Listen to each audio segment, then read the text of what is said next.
Partagez, partagez. Nous avons décidé de demander le départ des forces internationales de notre pays. Il a frappé très fort. Souverainement, ça a été demandé au Conseil de sécurité. Il est vrai que dans la plupart des grandes chancelleries, les uns et les autres ont dit qu'aucun pays n'ose faire ça. Le Mali n'osera pas. Et notre ministre des Affaires étrangères est allé là-bas. Au nom de tout le monde, il a fait proud là-bas dans la salle, comme on dit. Départ sans délai. Après, sans délai. Nous avons négocié avec nos partenaires, nous avons eu 6 mois. Mais il y a des forces qui ont juré que le départ n'aura pas lieu. Ou s'il a lieu, il y aura le chaos. Les Maliens vont le regretter et rappeler les forces internationales. Et comme ça, on va continuer à désagréger l'État malien jusqu'à ce qu'il disparaisse. Mais nous sommes intelligents aussi. Parce que la guerre dans laquelle nous sommes, ce n'est pas seulement une guerre physique. Parce qu'avant, c'était l'argent, la palabre, un peu de guerre physique. Mais il y a le cerveau qui doit travailler. S'il n'y a pas l'intelligence des situations et des solutions, on ne s'en sortira jamais. Vous allez amener toutes les bombes, bombarder tout le nord, ça ne marchera pas. C'est pourquoi ceux qui veulent nous pousser à aller faire la guerre à Kidal, je dis mais ils se trompent complètement d'interlocuteur. Vous allez bombarder Kidal, mais qui va mourir? C'est des innocents. Mais ceux qui mettent le feu là, ils n'auront rien. Ils vont courir aller se cacher, ou d'autres vont venir palabrer avec les gens à Bamako. Le reste de la population va souffrir, vous allez tuer des innocents. C'est pourquoi il ne faut pas compter uniquement sur la force. Il faut compter sur l'intelligence. Donc le tournant de Berre, quand il a eu lieu, vous savez ce qui s'est passé. Il y en a qui ont perdu le moral pendant quelques jours. Les gens se sont réorganisés. Nous savons qu'il y a des individus qui sont envoyés par des services spéciaux de certains États pour créer le désordre au Mali. Wow. Donc il faut jouer sur le mental des gens. On a perdu la guerre physique. Il faut que la guerre communicationnelle, on la gagne. Et vous savez, d'après Hitler et Goebbels, il dit que dans la propagande, les mensonges qui ressemblent à la vérité sont plus convaincants que tout. Il y a l'insécurité, il y a un camion qui s'embourbe, il ne peut pas aller parce qu'il n'y a pas de route. Quelqu'un vient, il tire 2 armes là-dessus. Il y a une zone que vous connaissez, on met des EI, on fait sauter. Quand l'armée veut se lever, parce qu'on a notre aviation et des drones aujourd'hui qui filent les gens, il y en a qui vont se cacher sous les arbres, on les a eu au nord. Les gens, dès qu'ils apprennent que l'avion s'est levé, ils changent d'habit, ils se transforment en berger. Vous allez les bombarder, on va dire que vous avez tué des civils. Il y a tout qui se passe au nord actuellement. C'est vraiment une guerre d'intelligence qui est en train de se passer entre notre armée et les adversaires du Mali, de la paix. Mais ça, tout le monde ne peut pas la comprendre. Écoutez bien. On ne peut pas se lever aussi expliquer à tout le monde. Parce que les stratégies que la hiérarchie militaire est en train d'élaborer, nous ne pouvons pas les expliquer. Nous voulons qu'il y ait des résultats. Aujourd'hui, dès que l'avion se lève pour aller bombarder des groupes organisés, ils ont toujours des habits, tout le monde il se lève, tout le monde devient des bergers. En 5-10 minutes, on change d'habit.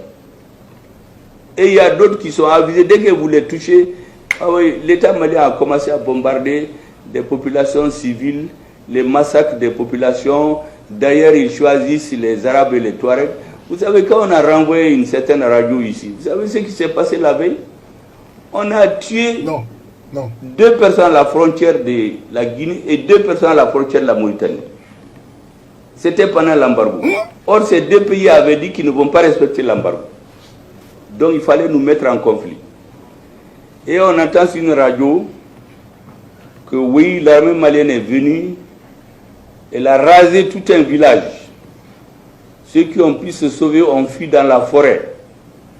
Et comme par hasard, c'est ces personnes qui ont fui qui sont venues ouvrir les fosses communes et trouver parmi les cadavres 2 personnes blanches et dire que c'est des Mauritaniens. Mais en vérification, la personne qui dit tout ça, il y a son correspondant, ce fameux habitant de ce village qui aurait fui dans la forêt et revenu. Mais la personne était à Bamako. On lui donne des crédits, on lui téléphone. Mais celui qui est à l'extérieur qui écoute cette campagne-là, mais il va croire à ça. Un Arabe qui écoute ça, un Touareg qui écoute ça, un Mauritanien, il va dire, ces Maliens-là, ils exagèrent. Ils sont en train de tuer nos citoyens. C'est la manipulation. Heureusement Ouais. que nos amis guinéens n'ont même pas écouté parce qu'ils comprennent. Notre ami mauritanien, il a compris la situation. Mais il y en a qui sont tombés là-dedans. Il a eu énormément de pression. Nous avons levé le ministre le chef d'état-major des armées, le directeur des services de renseignement, le ministre des Affaires étrangères, de l'Intérieur, pour aller montrer géographiquement que là où notre armée a intervenu est loin de là où il y a eu les morts. Les morts là, c'est les forces spéciales obscures qui les éliminent. Et les relais prennent. Donc c'est pour cela qu'au niveau de l'armée, nous disons toujours, il faut la collaboration sans condition à toute heure, à tout moment de la population. Voilà. Le président suit nuit et jour. Il ne dort même pas.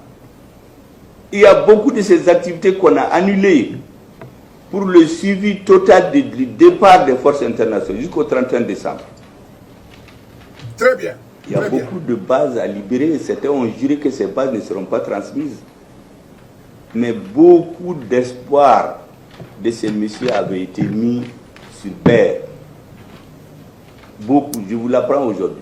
Et il y en a dans notre société. Il y a des Sonraïs, il y a des Arabes, des Touaregs, des Bellades qui sont payés pour s'aimer le désordre. Il y a des ennemis, vous ne pouvez même pas les imaginer. Ça, c'est la force d'un État. Aujourd'hui, c'est un travail gigantesque que nous sommes en train de mener. Que les forces armées de sécurité sont en train de mener. Que l'État malien est en train de mener. Que le président est en train de mener. Le ministre de la Défense fait de son mieux. Mais je vous dis tous les dessous. Il y a trop d'enjeux actuellement. Redoubler de vigilance. Redoubler de... Malien, il faut écouter ça. Comment on l'appelle là? De résilience, d'intelligence pour déjouer les plans des autres. Parce qu'eux, ils sont convaincus qu'on ne peut pas les résoudre. Mais on peut les faire. Vous savez, au lendemain de la Deuxième Guerre mondiale, moi j'ai dit à nos amis français, la capitale de la France libre, ce n'était pas Paris, c'est Brazzaville. C'est les Africains qui ont travaillé à restituer aux Français et les autres leur honneur et leur dignité. C'est pourquoi quand j'entends certains nous dire que s'ils n'étaient pas venus, nous n'existerait pas. Mais si on pousse un peu dans l'histoire, nous sommes à un tournant historique. Si le départ des forces internationales est un succès franc à Tombouctou, ça va créer un effet d'entraînement pour les autres régions. Donc nous sommes dans un combat corps à corps, je vous dis, de portée historique, politique et dialectique aujourd'hui, avec les forces qui ne veulent pas de la paix au Mali. Il y en a qui ont juré que nous allons regretter l'acte qu'on a posé à New York. Le Nord est envahi aujourd'hui d'agents spéciaux, des spécialistes en guerre, en manipulation, en communication, en tout, pour embrouiller les Maliens. Mais ils vont nous trouver sur leur chemin avec votre aide. En Afrique, il y a des Européens, s'ils n'étaient pas partis détruire la Libye pour qu'il y ait une armerie à ciel ouvert, on n'allait pas voir les terroristes dans le golfe de Guinée. Mais aujourd'hui, ils n'en parlent pas. Ils disent, ouais, si on n'était pas venus, ils allaient même disparaître. Vous savez ce qu'un a dit l'autre jour, vous avez vu dans les vidéos, le ministre des Affaires étrangères de l'Union européenne, Joseph Borrell, il a dit, quand le ministre des Affaires étrangères de la Russie était venu au Mali, et d'ici il est en Afrique du Sud, le monsieur il dit, ah oui, vous savez, les Africains là, c'est des gens, ils sont faciles à manipuler. C'est des cibles faciles. Un ministre, dans le même moyen, il a tenu un grand discours, il dit que l'Europe c'est un jardin et il y a la jungle qui l'entoure. Et voici ce monsieur, maintenant que les choses sont en train de les échapper, au début ils ont cru que ça manipulant les Africains pour imposer des sanctions. Ils ont vu que ça ne marche pas. Maintenant il a réuni les ministres de la Défense de l'Union européenne le mercredi 30 août, au sud de l'Espagne. Il leur dit, vous savez, les Africains là, nous avons des intérêts là-bas. Il faut que nous changions de lecture. Il faut qu'on cherche à comprendre qu'est-ce qui se passe chez eux. Parce que jusqu'ici, on ne comprenait pas. C'est maintenant qu'il dit ça. Il dit, mais voilà des gens qui se réveillent à 14h. Nous, on est réveillés depuis 7h30, on est au travail. C'est maintenant qu'il se lève pour dire qu'il doit aller au travail. Mais pourquoi il n'avait pas commencé par ça? Donc, vous imaginez le ministre des Affaires étrangères de tous les pays de l'Union européenne. Est-ce que vous voyez le raisonnement? Et quand il a dit que l'Europe est... Frères et sœurs, cette vidéo est une vidéo toujours. L'homme à la parole orthogonale, Choguel Kokala Maïga vient encore de parler. C'est important, frères et sœurs. L'homme à la parole orthogonale vient de faire des révélations de taille. Mais ce qui est bon, c'est d'expliquer toujours l'histoire, les faits. Les faits sont tellement têtus que personne ne peut remettre ça en cause ou dénier personne. Voyez-vous, la capitale de la France avant, nous l'avons appris dans l'histoire, était Brazzaville. Brazzaville, ce n'est pas au Portugal, ce n'est pas en Espagne, ce n'est pas en Italie, c'est en Afrique. Brazzaville a été la capitale de la France. Il a fallu également que les Africains viennent se battre pour libérer la France du joug, n'est-ce pas, des hitlériens, des nazis. Jusqu'à aujourd'hui, le combat de nos aïeux n'a pas été reconnu dans sa juste valeur. Il faut reconnaître, des milliers, des millions d'Africains sont morts pour libérer la France. Aujourd'hui, on nous dit, sans la France, le Mali, n'est-ce pas, allait disparaître. Mais sans les Africains aussi également, la France allait disparaître. Ça, c'est le fait. Quand le président français le dit, c'est remuer, comment dirais-je, c'est nous rappeler notre propre histoire. Où nous avons été déportés. Nous avons servi, n'est-ce pas, de chair à canon. Nos aînés, nos aïeux sont morts pour la France. Se sont battus pour la France. Mais ce qui est arrivé aujourd'hui au Mali, sans oublier au Burkina qui arrive aujourd'hui, dans le Sahel, mais c'est du fait de la France. C'est de l'intervention militaire de Sarkozy qui est aujourd'hui mis en examen en France pour financement illicite, illégal de Kadhafi, de sa campagne électorale. C'est les faits. Les faits sont têtus et coriaces, c'est les faits. Personne ne peut remettre ça en cause. Les Africains ne sont pas bornés. Effectivement, comme ils le disent, le ministre des Affaires étrangères de l'Union européenne, Joseph Borrell, que les Africains sont faciles à manipuler. Oui, certains Africains sont faciles à manipuler.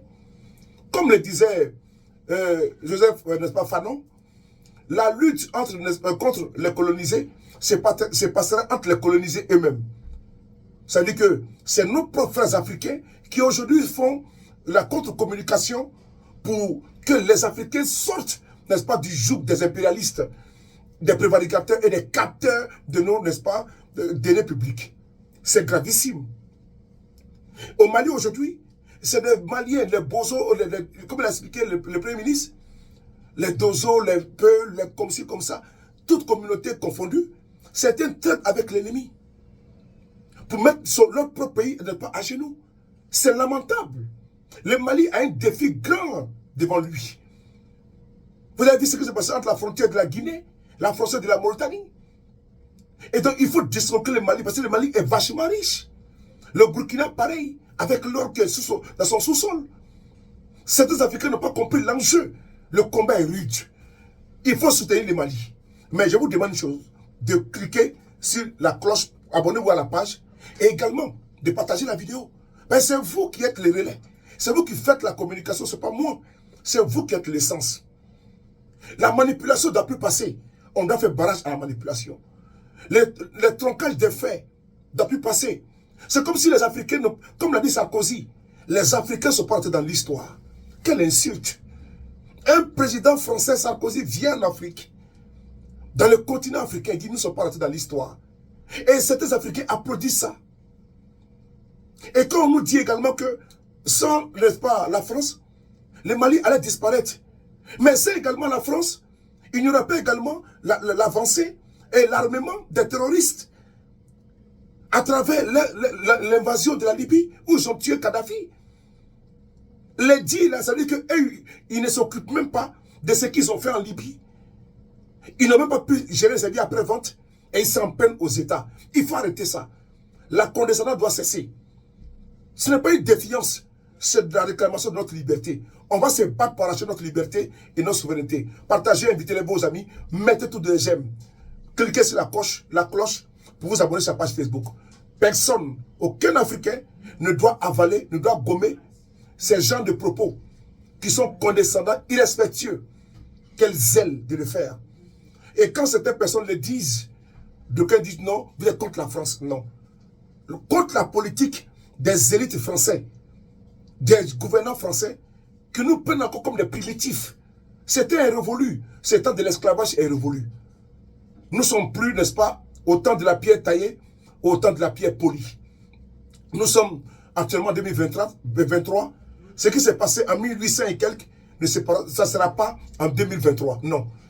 La jeune génération, la nouvelle génération ont une lecture différente de la chose aujourd'hui politique.